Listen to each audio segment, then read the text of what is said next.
Trigger warning. This episode talks about intense relationship conflict and hard feelings. If you need to pause at any point, please do. There was one night I still replay in my head. The hallway light buzzing.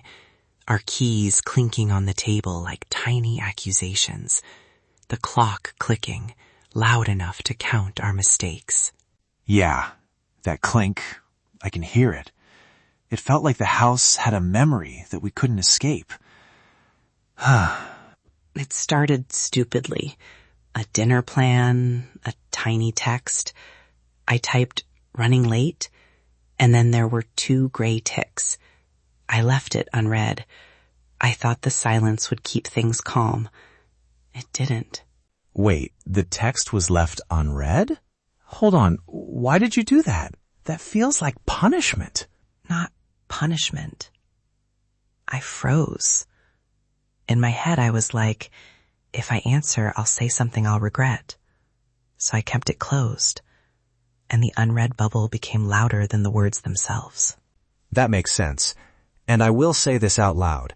When you go quiet, I interpret it as a withdrawal of care. I spiral into what did I do, and then I get defensive. It's ugly. I know, and I hated how my silence read in your mind, but the truth is I was carrying old habits. Freeze, shut down, hope it passes. I told myself silence was protection. It wasn't.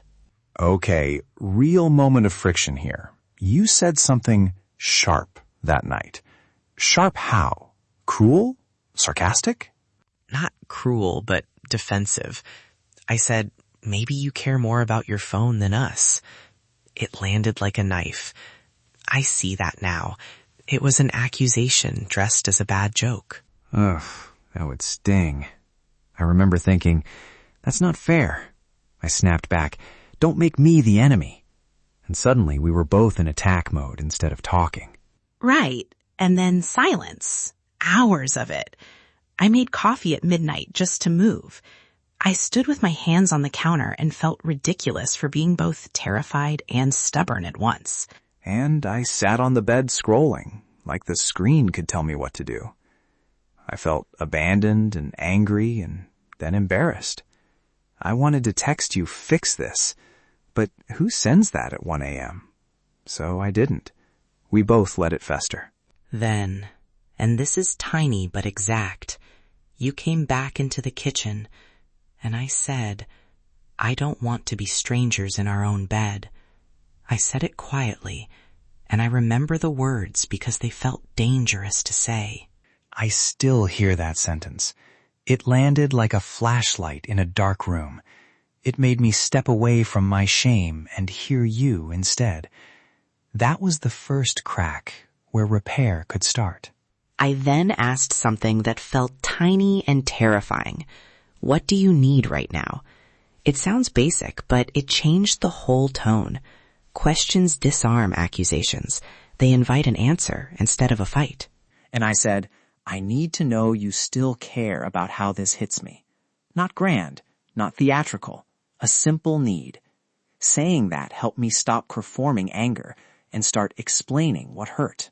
After that night, we built 3 habits that rewired how we fight. First, a pause protocol, so pausing doesn't equal abandoning.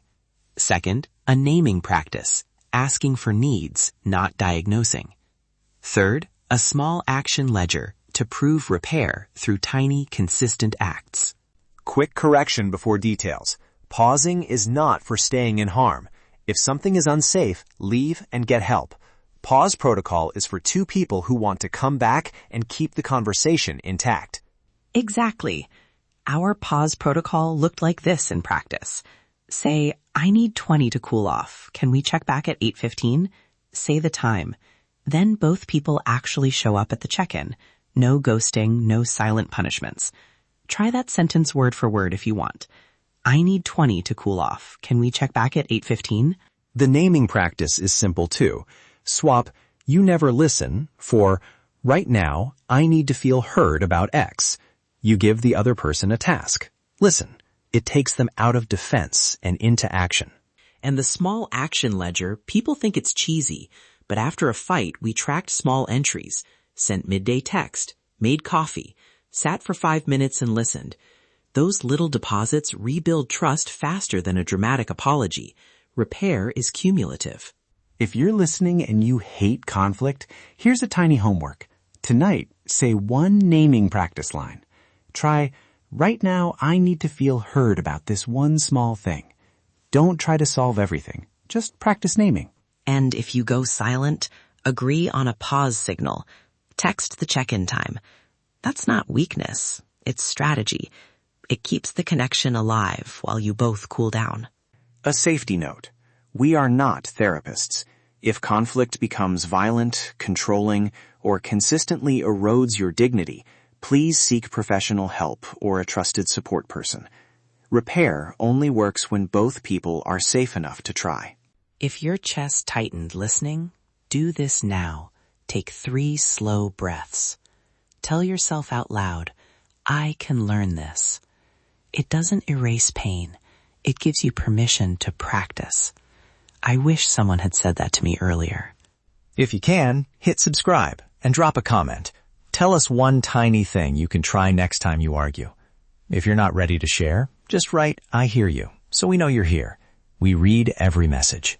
Thank you for being here tonight. I'm Samnang. Don't give up on learning how to fight and repair. Take a breath. You deserve real love. I hear you. You're not alone. We'll see you next time on SNJ Pride.